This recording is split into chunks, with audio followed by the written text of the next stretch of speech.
Good morning, everyone. I'm Yasushi Matsumoto from Kona Hospital Center, Japan. Today, I'd like to talk about computational fluid dynamic study of intracranial aneurysms. Kona Hospital is the largest satellite hospital of Tokyo University, and there is the Institute of Fluid Science, Tokyo University, near our hospital. Our collaborator, Professor Makoto Ota, is famous for his research of fluid dynamics in human body. And we started computational research of cerebrovascular disease at the beginning of 2000s.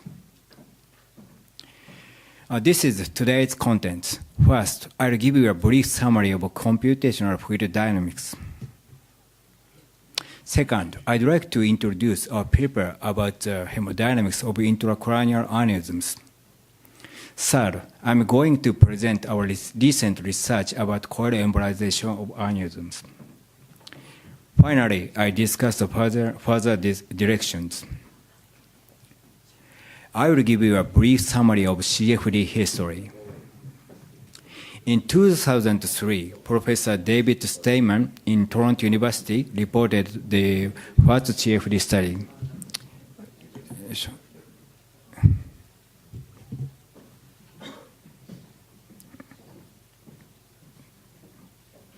So he examined the hemodynamics of large internal carotid arterial aneurysm. He validated the results of the hemodynamic simulation by DSA findings. Blood flow is entering into the aneurysm, internal aneurysm here in the DSA image. You can see the blood flow from here in the simulation, from here. He also calculated wall shear stress. To my surprise, he reported that blood inflow caused a recanalization after coil embolization of this aneurysm by CFD simulation.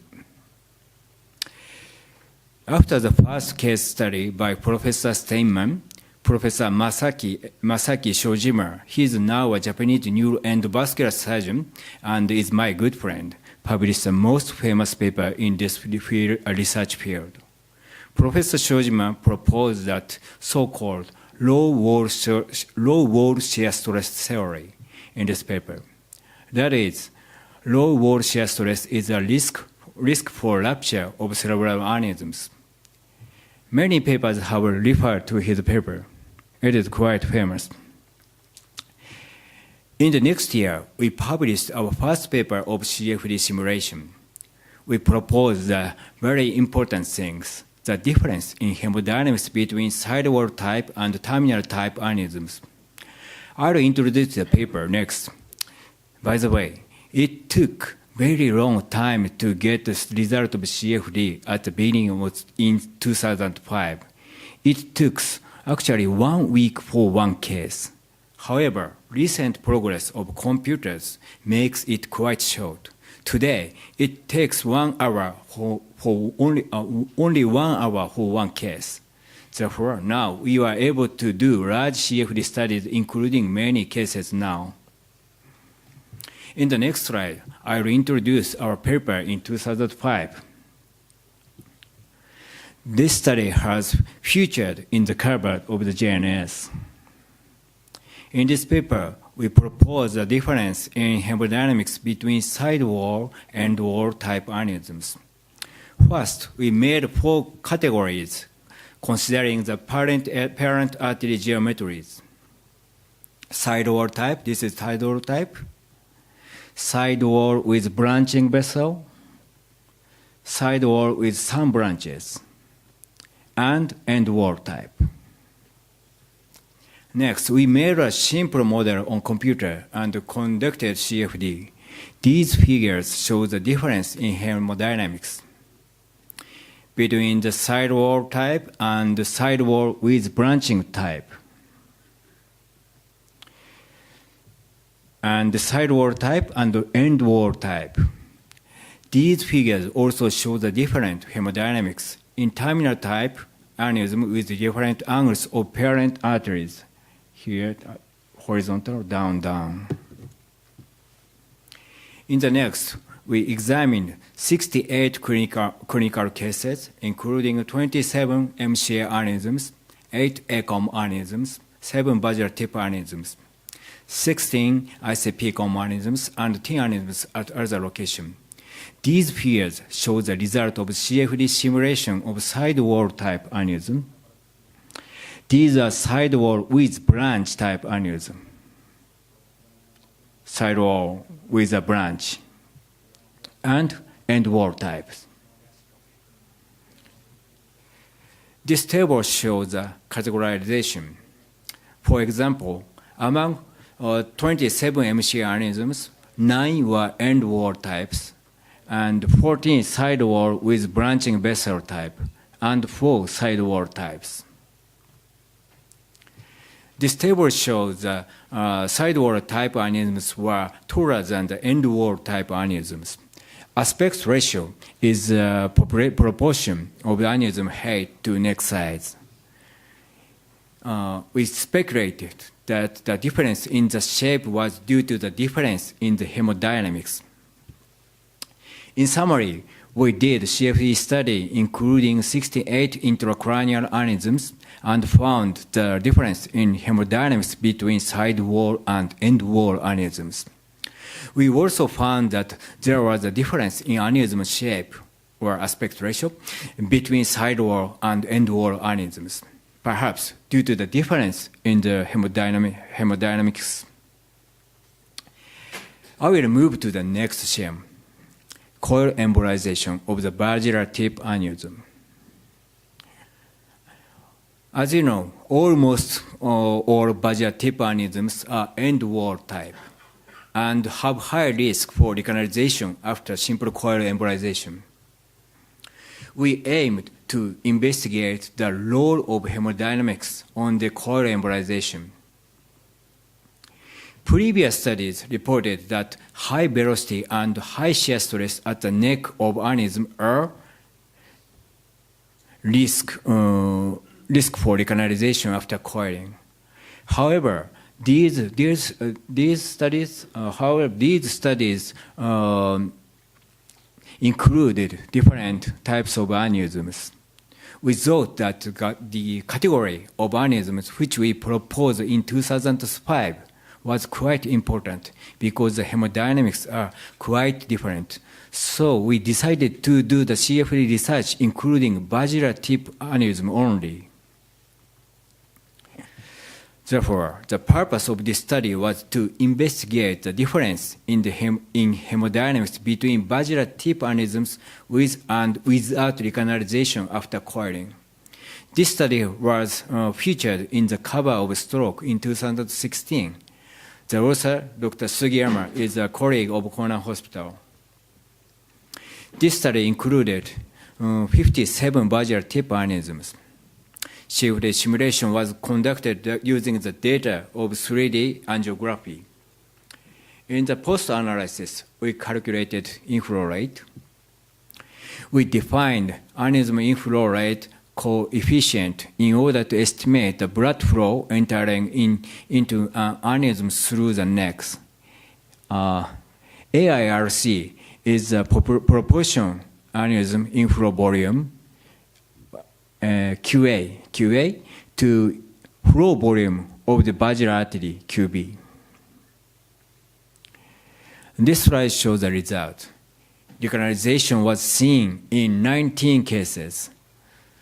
Statistical analysis revealed that coil packing ratio less than 30% and aneurysm inflow rate over 0.5 are a significant risk for recanalization. As I showed you in our previous paper, the angle of PCA affects the hemodynamics. Therefore, we did additional study about the influence of the basilar PCA angle on the hemodynamics. We measured the angle of both PCAs and made 3 categories: both hands-up type, both horizontal type, both down-down type. This slide shows the result of additional study. Aneurysm inflow rate coefficient becomes higher and as the angle of PCA increases. In addition, hands-down type aneurysm had a highest risk for recanalization after coiling. This slide shows streamlines of hands-up type and hands-down type. In hands-up type aneurysm, blood flow divided. The hands-up type of aneurysm, blood flow divided into three directions. On the other hand, almost all flow goes into hands-down type aneurysm. Therefore, hands-down type aneurysm have high inflow rate. It may cause recanalization after coiling. This knowledge is quite useful because we don't need CFD. We only need the angle of PCA and basilar artery. The angle of PCA to identify an aneurysm difficult to treat by simple coiling or not. We also do the same CFD study of ICP-COM aneurysms. ICP-COM aneurysms are sidewall type and have low risk for recanalization after coiling in our institute. What do you think about hemodynamics of ICP-COM aneurysms? We selected 40 unruptured ICP-COM aneurysms treated by coil embolization. We did CFD simulation like this. This slide shows the result. We found recanalization in 6 cases only. In the comparison of inflow rate between non-recanalized and recanalized groups, inflow rate was not a significant risk for recanalization after coiling. We did an additional study in order to compare ICP-COM aneurysms and basilar tip aneurysms. This figure shows Kaplan-Meier curve. As you can see, basilar tip aneurysms have higher recanalization rate than ICP-COM aneurysm do. This graph shows the difference of the inflow rate between basilar tip aneurysm and ICP-COM aneurysms. Inflow rate of basilar tip aneurysm was significantly higher than the ICP-COM aneurysm. In summary, ICP-COM aneurysms are sidewall type. They have low inflow rate and low risk for recanalization after coil embolization. On the other hand, basilar tip aneurysms are end wall type. They have higher inflow rate than compared to the ICP-COM aneurysms and higher risk for recanalization. In the future, we need further studies about treatment factors. For example, we should do the further CFD study about stents. This figure shows the effects of Elvis stents on hemodynamics. As you can see, aneurysm inflow rate decreased remarkably after the stent placement. CFD simulation will be helpful towards better understanding of neuroendovascular treatment, and we will continue the CFD research. Thank you for your attention.